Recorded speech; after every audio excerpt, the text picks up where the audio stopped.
This is Steve Downs, the voice of Master Chief, Sierra 117, and you're listening to Podcast Unlocked, the world's #1 Xbox podcast. Now, finish this fight. Master Chief, out. Welcome, friends, to the 444th episode of Podcast Unlocked, the world's #1 Xbox show. Yes, that is the ultimate palindrome. I'm Ryan McCaffrey, joined by Destin Legary. Bam! Hey, everybody. There it is. And Miranda Sanchez. Oh. Thank you, Master Chief, for the intro. As always, Steve Downs, always happy to hear from him. Hope you better get used to that because he's going to be here every week. That's just how it is. He's moved in. We've got a lot to cover this week. There's just a ton of news stories. I want to start with some housekeeping notes. First, once again, a reminder specific to this audience, the Xbox audience. The new episode of IGN Unfiltered is with Marcus Leto, longtime Bungie veteran, the longtime art director. He went on to become the game director of Halo Reach, which is many people's favorite Halo. And he literally created Master Chief himself. So we get into an hour's worth of great stories. Check that out on IGN, on YouTube, or on your favorite podcast service. Also, on a similar Halo-y note, Halo 2 Anniversary is out on Master Chief Collection for PC now. So I don't know if Miranda or Destin if you've got a chance to look at it. I have not yet, but it held up really well the last time I looked at it. Yes. I played... Go ahead, Miranda. Okay. I've been playing a ton because I've been collecting the skulls so we can get new screenshots for our guide. So I'm playing Solo Legendary, and I forgot how hard Solo Legendary is for Halo 2. And I was like, well, I'll be here for a while, so some of those skulls are quite tough. Yeah, for me, I did Reach on PC, but I didn't do 2 on PC. It's buttery smooth. It's good. It's just... Bungie has definitely improved their N343 shooting mechanics overall. And they learned a lot from those early games, and it's really cool. It's really a trip to go back and just see what it was like in the OG Halo days. Mm-hmm. Even the translation to keyboard and mouse. I don't know, Miranda, are you using a controller or keyboard and mouse? Oh, definitely using a controller. Oh, yeah? Yeah, it's neat. It's definitely made for a controller, I'll say that. Yes, which is why I'm using one. Yeah, they did a great job adapting it for the keyboard controls, though, too. Hmm. Yeah, the last time I played it, not super long ago, I was sort of struck by how well I feel like the campaign in Halo 2 has held up. Like my memory of it from, of course, originally was, oh yeah, the ending, it just didn't end. It just stops. But I mean, that's still true, but the actual, when you kind of go back to it on repeated playthroughs after so many years, boy, Joseph Staten and the team at Bungie did such a great job of just really interweaving those Chief and Arbiter narratives. And it really is, I think it probably, if they had finished it off with that last mission that it lacks, I think it probably would have been my favorite Halo campaign. That's how good I think it was up until the point where it stops and fails to actually conclude. It's a great campaign. And of course, multiplayer speaks for itself. Those blur cinematics don't hurt it. That's for sure. They're on the remake, awesome. The anniversary edition, absolutely. Yeah, that's definitely the way I would absolutely recommend playing it. I think you can toggle back and forth to see the old and the new. I don't remember if that's that's trippy. Just watch the new one. The new one's fantastic. Yeah, for sure. Yes. Also, another programming note, a reminder that our May IGN First, our sort of cover story, if you're thinking magazine style for the month, is The Ascent, one of the more promising looking games that we saw at the Inside Xbox stream. Gosh, that already feels like a month ago. I think, what was that, 2 weeks ago? Yeah, it's only 2 weeks ago. It's been a little while, but The Ascent, it's effectively Judge Dredd meets Diablo is the quick elevator pitch version. We've had 12 minutes of gameplay. We've had a bunch of neat interviews about how they came to become an Xbox exclusive. So Tom Marks and video producer Brian Malkowitz have been doing a just killer job bringing all that content to IGN. So please go seek that out, catch up on it. You can start to learn about a Series X launch title today. Just get your process started, get educated, and enjoy. And finally, a quick note, we're recording, of course, on Tuesday, as we usually do. Thursday morning. I don't actually know what time, but Thursday, probably by the time you wake up or have breakfast, depending on your time zone, I will have my review up of Saints Row the Third Remastered, which, guys, it is now my third time reviewing that game. So we'll see how that remaster holds up. I reviewed it originally when I worked at Official Xbox Magazine when it first came out in like 2010, 2011. And then I reviewed the Nintendo Switch version that they did last year. So here we go again, another go around with the Third Street Saints. So if you're interested in that, look out for that review later this week. All right, let's get down to business. Guys, I want to talk about a Phil Spencer comment with specific regard to, he was talking to Business Insider, and Phil was addressing the COVID situation and its effect on the games business and on what Microsoft is up to. And so, again, so far so good on the hardware front. We're looking good there. But with regard to games, Phil said that launch games, everything this year should be in good shape. But he said this, quote, mocap is just something that's basically stopped. We're not going into mocap studios. If you had all your animation captured and you're doing touch up in more individual art production and in areas like textures and other things, you're in a better position.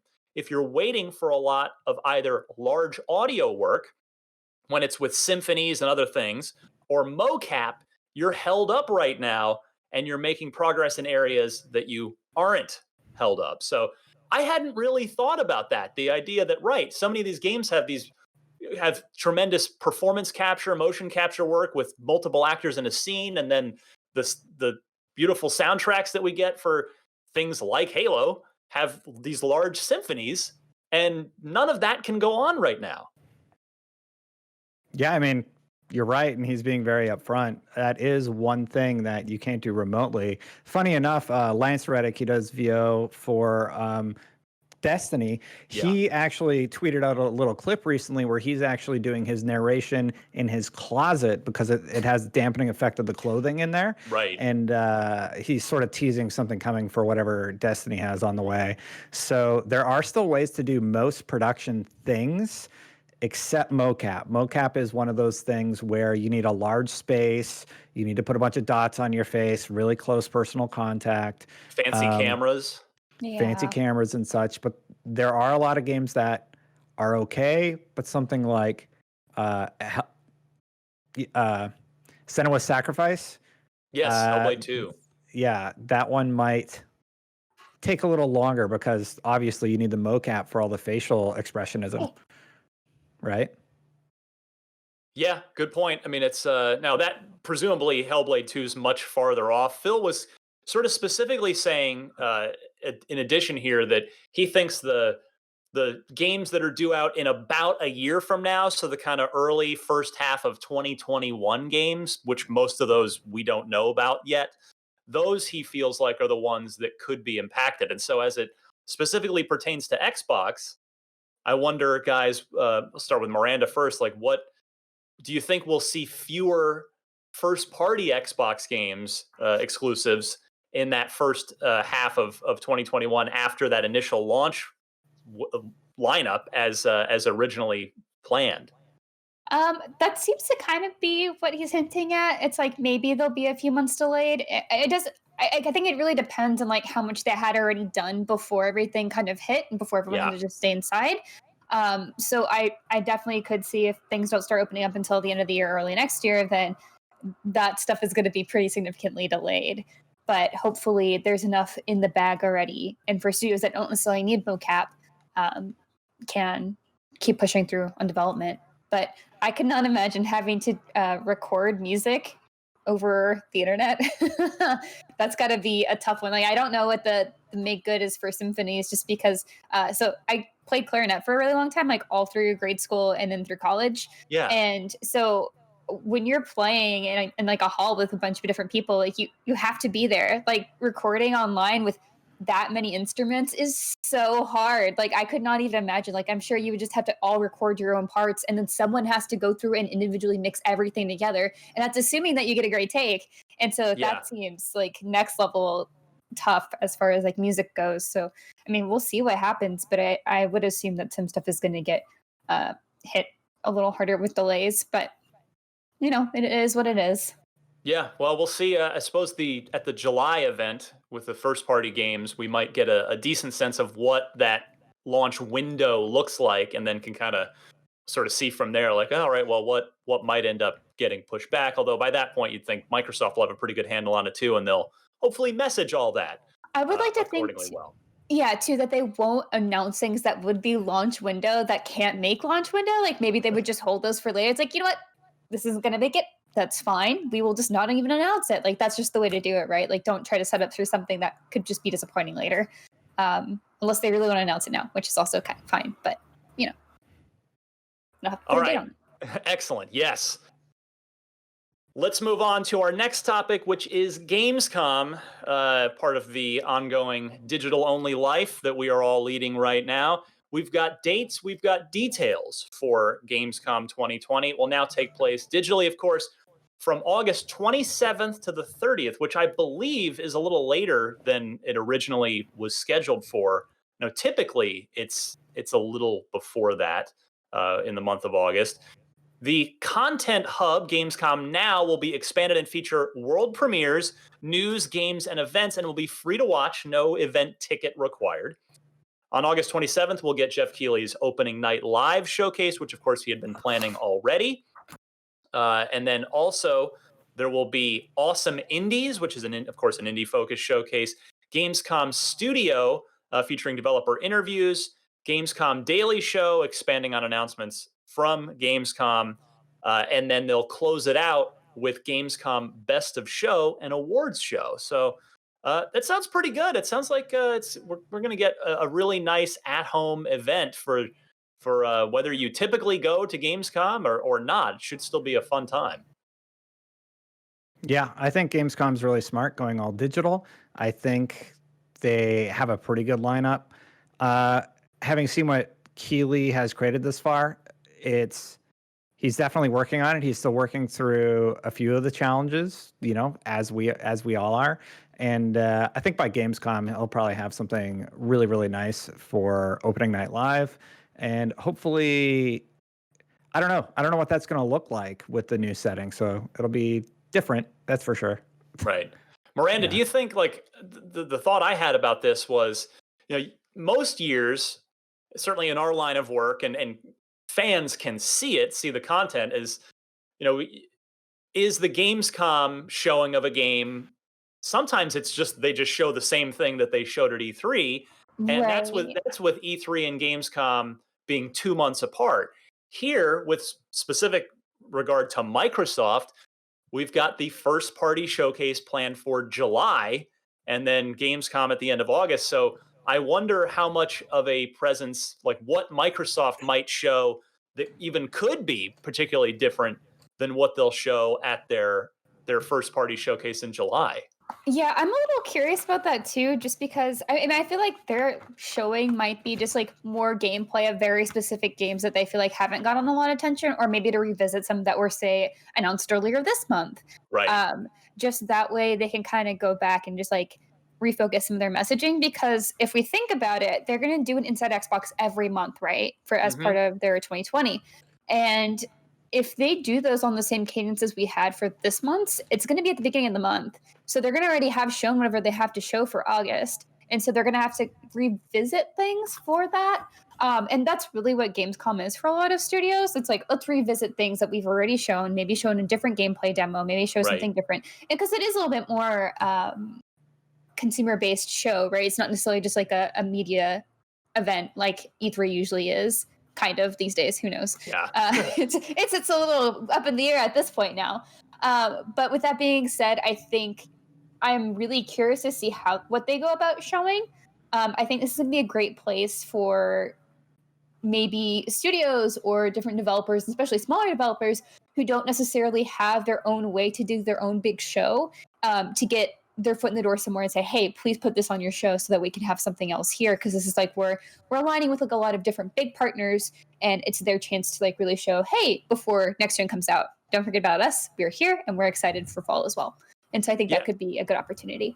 Yeah, you make a good point. I hadn't even really thought about them maybe revisiting some of the stuff that we just saw at the third party showcase, particularly the launch lineup, the Mhm. launch games, right? Like The Ascent, like Scorn, Like and I Yakuza? think the Medium was the other one that's supposed to be a either launch or launch like right about launch, if not on it directly. And Mhm. then I suppose on the first party side, maybe Keeley can twist Microsoft's arm for a little bit more Halo by that point, and then the other obvious one's Forza, right? Like I'm sure Microsoft's going to be, since they haven't even announced, like this is the longest we've ever gone into a Forza release year. And again, I'm assuming, and yes, I know what assuming does, makes an ass out of you and me. I will be dumbfounded if there's not a Forza game this year. So that's why I'm speaking so confidently, because we didn't get one last year, so we've got to get one this year, especially at the launch. But yeah, you got to figure that Microsoft's going to be ready and willing to show anything and everything from Forza starting in July, right? Like Oh, it's absolutely. it's going to be all like just a feeding frenzy of show every car, show every track, and just you've got this what it inevitably will be a gorgeous racing game that's a launch title that you can show at every event for the rest of the year till it comes out. So Well, I'm not the biggest Forza person. Sorry to sneak in really quickly, but I wanted to announce that I ordered my OLED TV, and I'm super excited because it gets here Thursday, and I'm gonna play Forza. I'm playing so much What Forza. what'd you get? Sorry to cut Destin off again, but Yeah, I'm so I'm really, curious. really quick. I got the LG C9. Okay, It's a yeah, 55 that's inch. 50. Okay, yeah, this is a 55 behind me because Perfect. that's just what fits in my space here, and I've got the B9. So you've got the 1 year newer version. Yeah, I love this thing. I think you're Yeah. probably almost certainly gonna love it. Yeah, it's kind of tough to go back now. It's really Yeah. I'm very spoiled. The OLED, you get the great black levels. You get it's been nice. I'll send you the link to the calibration guide to go in and tweak Ooh. all your settings Yes, as nice please. as they can possibly be. Destin, Yes. we've been hogging your spotlight here. Go ahead. that's okay. That's okay. Yeah, just thinking on the Gamescom stuff. So it's 17th or 27th to 30th of August. I imagine that's going to be the Inside Xbox for September, or they do a shorter one early September. I don't think they've ever really locked into a particular cadence with the show, have they? Like it seems like it just kind of happens when they feel it's best fit for them. As far as the Microsoft stuff, Yeah, Inside yeah, Xbox or 2020 or whatever they're calling it right now. yeah, that's Yeah. I guess that is a fair point. That Mhm. yeah, I think maybe Miranda, it's not. We shouldn't necessarily assume it's going to be at the same time of the month every month. Yeah. I feel like Yeah. it would make a little bit more sense if they are trying to keep something a little bit more planned out for fans. Like if it's something, sorry, my camera keeps Your focusing on cat's my cat adorable. playing It's back fine. there. She's just so hyper right now. The It's very camera cute. knows what the fans want. It's like let's Yes. focus in Let's on the focus on cat her. over there. Yeah. But yeah, I would think just from a production standpoint, it would make most sense to have something a little bit more scheduled out. That Mhm. being said, they haven't actually released any dates as far as like when we can anticipate that. So Right. maybe like Dustin, to your point, they might just have it whenever they're ready for stuff and just keep it a little bit more flexible, which honestly, flexibility at this point in time is really good to have. So Yeah, separately though, think about Nintendo and what they did a few years back. They literally just played Zelda for like 3 days. And if Halo Infinite is as sprawling and as large as they're claiming, then they could just play that game for a few hours a day, every day of Gamescom, and fans would eat it up. I know I would. I That watch would it every be day. excellent. Absolutely. Yeah. Oh Yeah, yeah. so it would be like the Zelda for Microsoft, basically. Well, And that would be awesome. and remember too that wasn't long ago, and although it feels everything from before this pandemic feels like 5 years ago, but Microsoft signed Ninja through for Mixer. So Hmm. I'm sure that they'll just have Ninja up there playing Halo multiplayer, which is how he got his start competitively Mhm. for as much time as they need, whether it's during the July thing or during Gamescom. That's an excellent point, Destin. Yeah, Yeah, they've they got could. they've got that ace in the hole. They could be planning a tournament or something too, bringing up the True. ninja thing, just like, hey, we're going to do a tournament and these people are going to be able to play. Come watch during Gamescom. And there'll be PR beats for that. We're probably going to get a trailer pretty soon.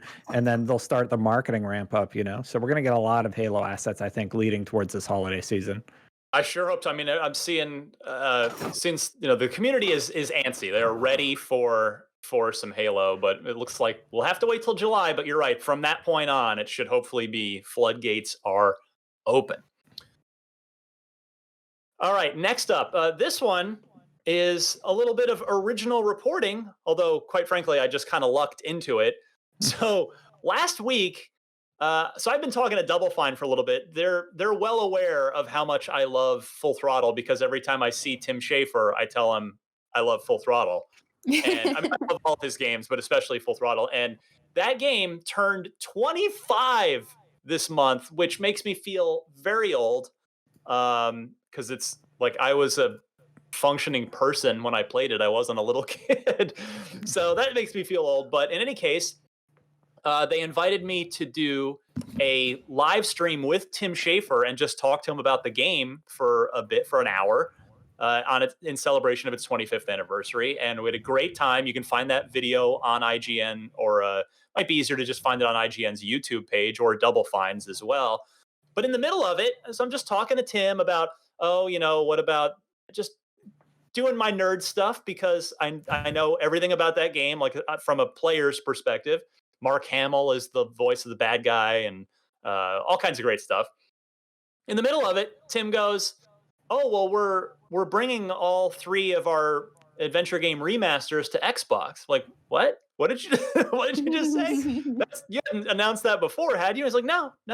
So Grim Fandango remastered, Day of the Tentacle remastered, and of course Full Throttle remastered, which had all, if you're familiar with this at all, they were Sony exclusives on the console side that are of course out on PC, but they were out with Sony because Sony had basically helped facilitate the deal with Disney, because Disney owns LucasArts, to even make them happen, because Disney / LucasArts own all of those IPs, because of course Tim created them when he was at LucasArts.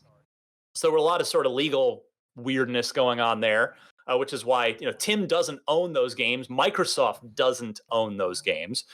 But yeah, we were just playing the game, chatting about Full Throttle for its 25th anniversary, and Tim dropped that little nugget. So I did follow up with Microsoft afterwards to ask, well, are these going to be going into Game Pass, which all first-party games do, but these kind of aren't first-party games, even though they're going to be released through a first-party Xbox studio. Again, very muddy, very weird. I did not get an answer back from Microsoft on that, which the cynic in me would lead me to believe that reading between the lines means the answer is no. They will not be going into Game Pass, probably, again, for some legal licensing reason. But better to just set your expectation there. And then if they are Game Pass games, be pleasantly surprised. But the good news is, regardless, these are 3 phenomenal, timeless adventure games. All 3, 2 of them are funny as hell. And Grim Fandango is still funny, but more of just beautiful. Grim Fandango is like a painting. As far as it is art. Surprise! Those games are all great.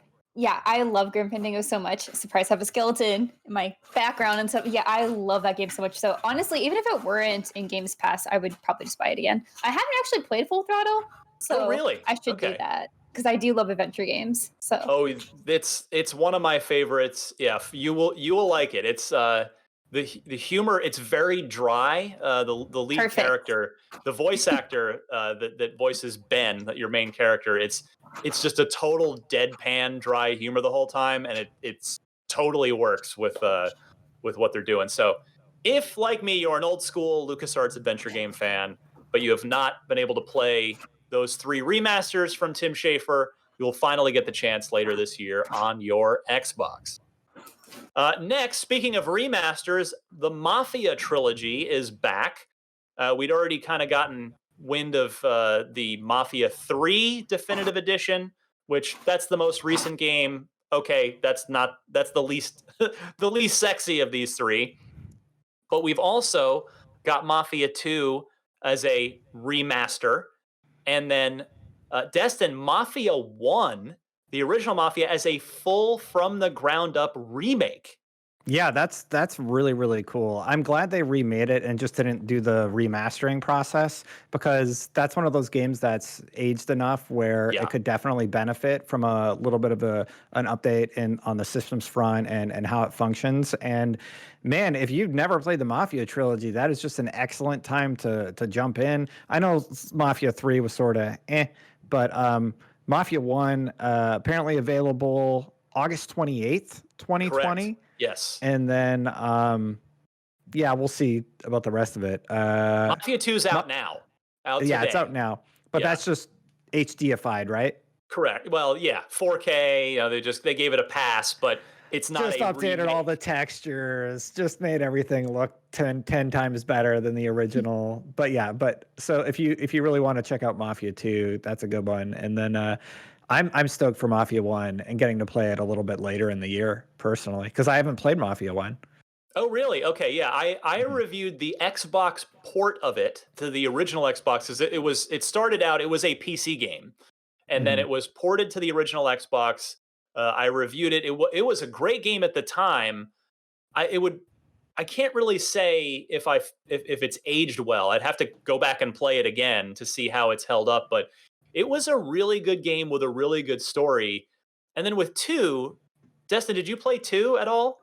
No. Which was a little more, no. Okay. I only played Mafia 3. These games were before I was like super into PC gaming. Yeah. And yeah, they were regarded mostly as PC games to me at the time. So yeah, I was more into like Need for Speed and God, what else was I playing back then? StarCraft, you know?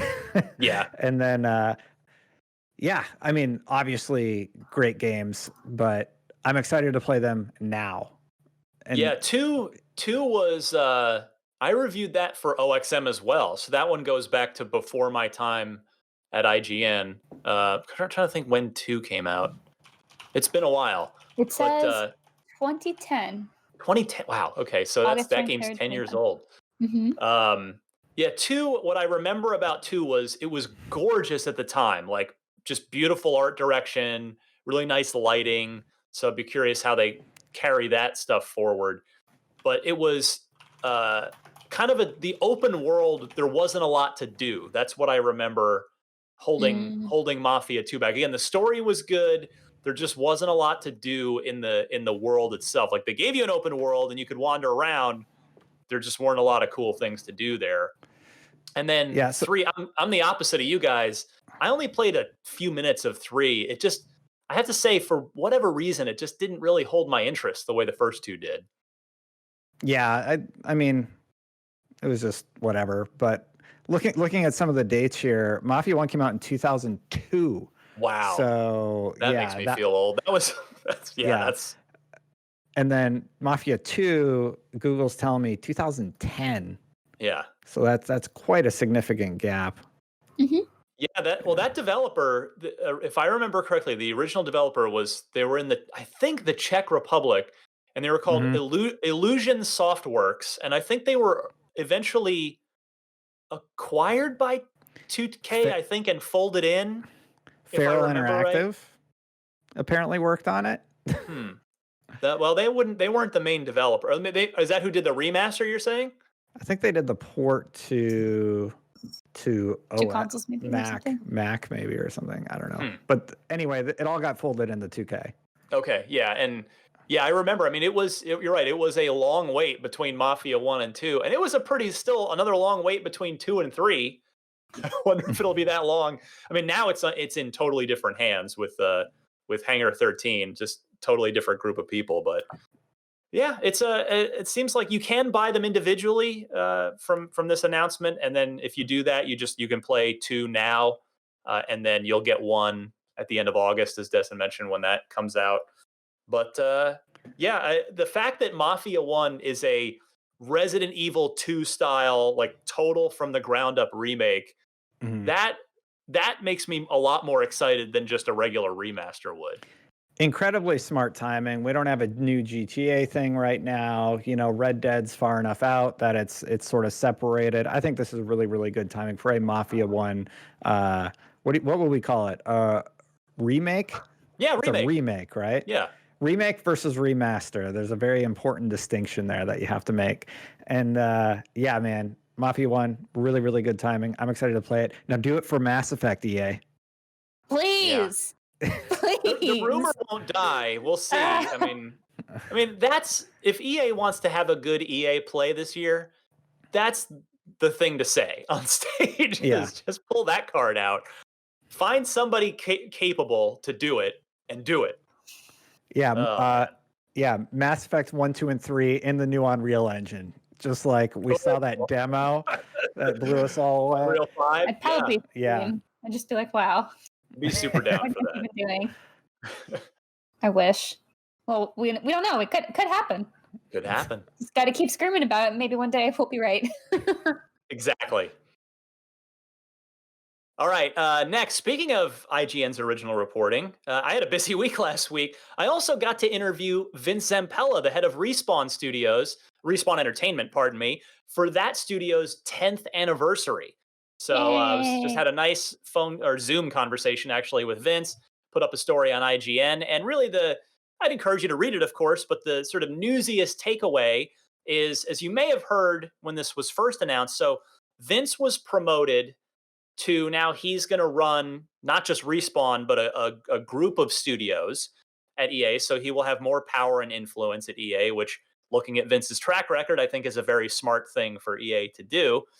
And one of the studios that is now under his direction is DICE LA, which has been a support studio for a number of years, supporting DICE Sweden's efforts, Stockholm, on the Battlefield games. So I was asking Vince about that, and basically so I said, well, all right, what kind of game are they going to make? What are they going to get up to? And he said, well, they're going to get their own name, so the studio will be renamed, but they won't be part of Respawn. They'll still be, part of Vince's group, but not part of Respawn proper. And he did say that the game is likely to be a first-person shooter, or he said a shooter, likely to be a shooter on the Frostbite engine because the team that's there has the DICE LA team knows Frostbite and knows shooters. So that is a nice little clue, I think, and he also mentioned that they don't want it to compete with anything that EA has elsewhere in the portfolio. So I kind of want to toss out to you guys, where do you think, what might those guys do with, what kind of Frostbite shooter, first or third maybe, might we get? I don't know. I hope it's new. Whatever it is, I would love to see them take a crack Is that cat action going on back there? Yeah, I'm so sorry, guys. My cats have just been like off the walls hyper. This is kind of their time where they're either like winding down to sleep or they're just getting super intense, and they have chosen to get super intense. They're just really excited about new shooters. Yeah, because I'm not looking at you guys. My monitor's here and the camera's here, but I'm just hearing the cats going like something sounds like it's crawling along a fence or playing with a bell or something. Yeah, they both have bells, so they're chasing each other. I apologize, guys. But no worries at all. It just makes the work from home experience and the listening experience for our audience more fun. But sorry, I think Destin, you were talking. I think you were in the middle of something there. Yeah, so for me, the Frostbite engine is currently running Star Wars and it's running Battlefield 5, right? So maybe it's Battlefield 6. Oh, yeah, Battlefront, you mean. Star Wars Battlefront. The Battlefield games. Right, you're talking not Jedi Fallen Order, just to be super clear, because that's on Unreal. Correct. Yeah. Well, is it on Unreal? I'm not talking about that game. I'm talking about Star Wars Battlefront. Okay, and I'm talking about Battlefield 5, right? That's in Frostbite. Correct. Yes. Yeah, you threw me off my game. But anyway, yeah. So those two properties are currently in Frostbite. So likely I'm guessing it's a new Battlefield game. Ideally, I would love it if they took a crack at something different, not tied to a major license like Star Wars. They want to make money, obviously, but I'm just a sucker for new ideas and just taking a new chance, on anything. So I'll always personally hope that they're trying to exercise their creativity more. So do you think it might be, before I go to Miranda, do you think, Destin, it might be, so you're thinking maybe a Battlefield game, but something like an offshoot, something separate from the mainline Battlefield? Well, he didn't say anything's coming out anytime soon, right? True. Yeah. Yeah. So, I mean, he could just be like, yeah, we're working on a new shooter. It could be 7 years away for all we know. Could be. And we just don't hear about it forever. And we haven't heard anything about, Battlefield 5 in a while. They did their Battle Royale version.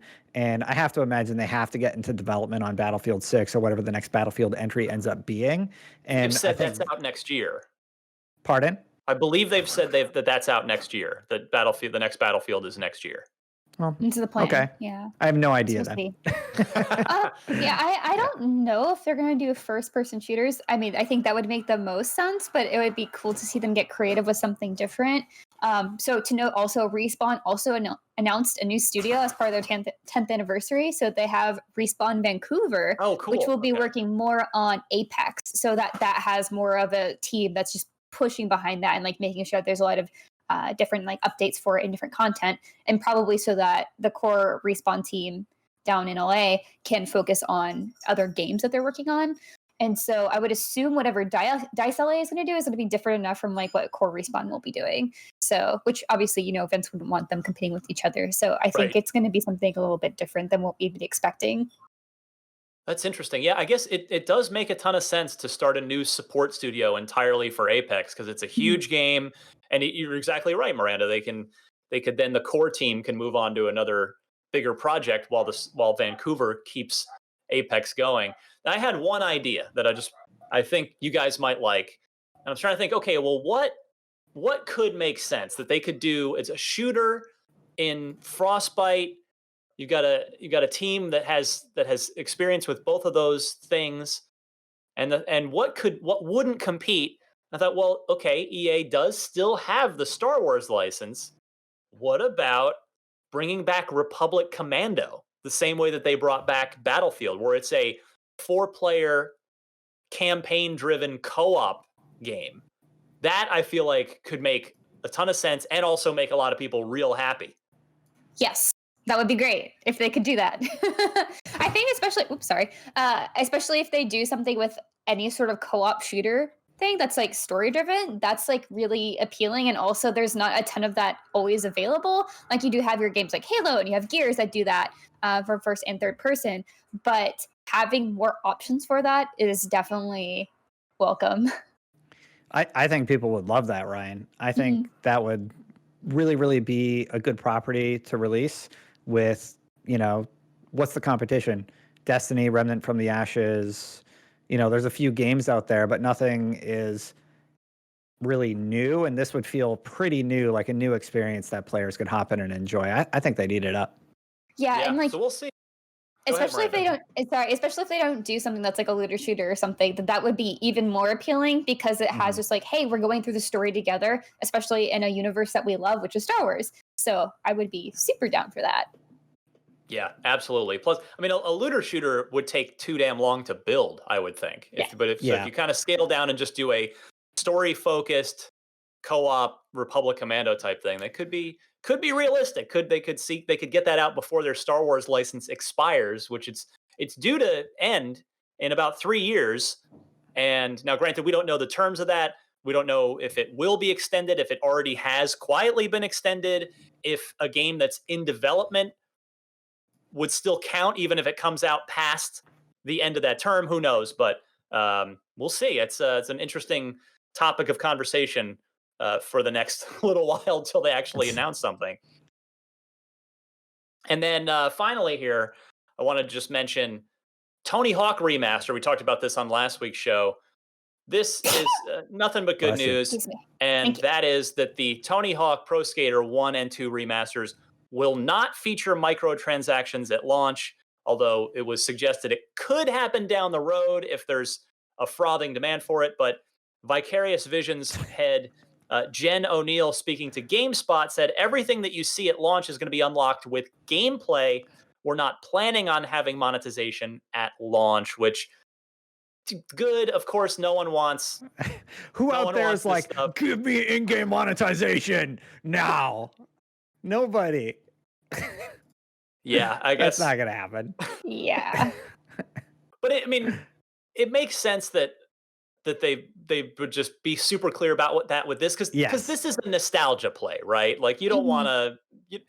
People are already feeling good to buy this game. You don't want to ruin that by by having microtransactions in Music there. packs. That would be the For sure. worst. Ooh.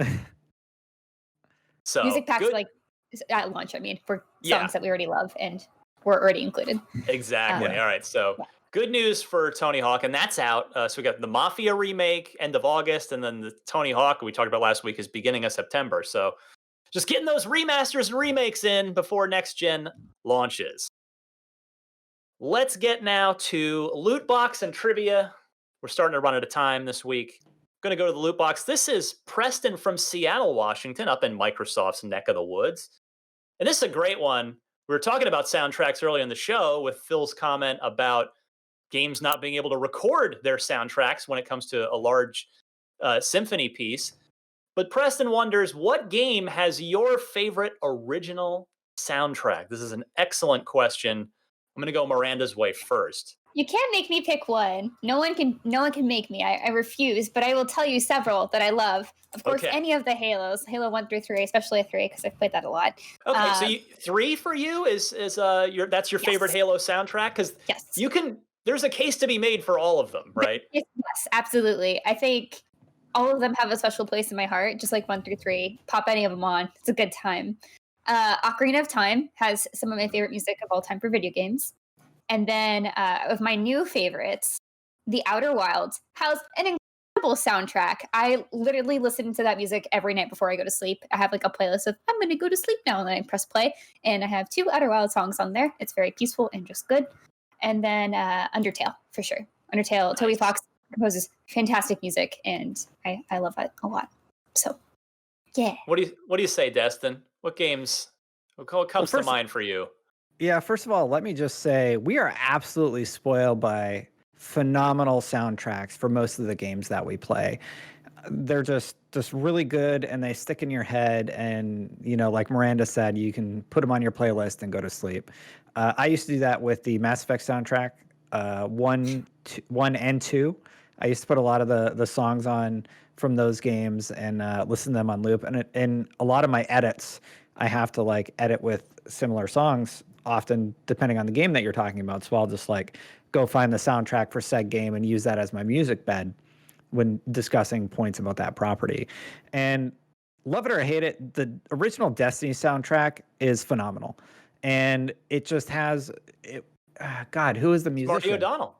Yeah, it was Marty O'Donnell who did, Halo, of course. And it just hits all the right moods. It hits like a somber mood. There's like the battlefield sort of songs that really get you sort of jazzed up, and they're really, really, really solid. And I think the original Destiny soundtrack, not the sequel, the original, is really, really strong. And Mass Effect 1 and 2 have some incredible tracks. I really like the outro track from the original Mass Effect, and now I want to go listen to it. Oh yeah, that like sort of 70s synth kind of thing. Yeah. Yeah, I do love really the Mass like Effect that. music as well. Yeah, it was so out of left field from all the other stuff, and it was really different, and it had a vocalist, of course, and yeah. So those are my answers. For me, two quickies come to mind. So for me, Miranda, it's Halo 2. That was where, of course, you've the legendary original Halo score, but Breaking for Benjamins. for Marty O'Donnell took it to the next level and brought in I think if I remember right, it was Joe Satriani, like this ace guitar player, and did like a sort of rock metal-y version of it, which kicks in at I forget where in the campaign that kicks in, but it's really good. And there's just a lot of great stuff on that soundtrack. Yes, including Breaking Benjamin. Destin, thank you very much. Which is it's a fun song in the context of the game. So yeah, Halo 2, I'll still listen to that soundtrack to this day. And then going like way back, there's a game that no one in the audience but me has probably played because it's an old TurboGrafx game.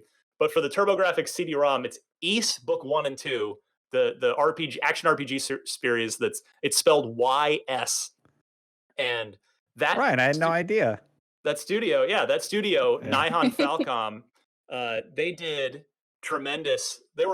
Ys is really known for great music, and 1 and 2 had a lot of really cool stuff. I mean, it's kind of in that sort of like synthetic speed rock, like JRPG flavor, but I always loved it. That always made me happy whenever I hear it.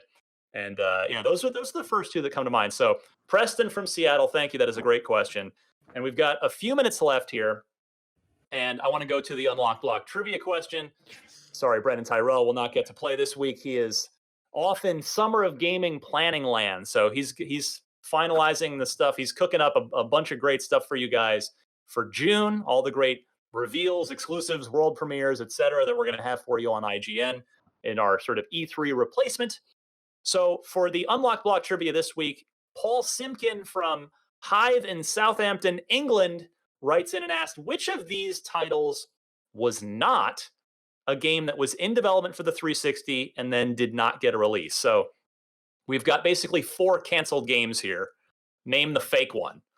Force of the Dragon, Bonk, Brink of Extinction, Scratch the Ultimate DJ, and Cypher Complex. Now, do either of you think you know it before I call it? No way. No? Okay. No way. So I'll go to Destin first for a guess here then. Cypher Complex is fake. Okay. All right, going with Cypher Complex. Miranda, any thoughts? That's what I want to choose. I'll do something different. I'm going to choose Bonk, Brink of Extinction, because it's funny. I don't think that's real. Right? I mean, speaking of TurboGrafx 16, I was just talking about East. Bonk was a real game. That was the Mario of the TurboGrafx 16, I've got to look this up. platforming series, Bonk. And I'm sorry, Miranda, but yes, Brink of Extinction was an attempt to bring Bonk back in the 360 PS3 days. And I remember previewing it for OXM, and let's just say I'm glad it never came out. It was not looking promising. So that was a real game. Force of the Dragon is the fake one in this list. Scratch the Ultimate DJ was a real thing, and Cypher Complex was a real thing. Force of the Dragon was my second one, but I thought that might have been a code name or something for like Sleeping Dogs or whatever.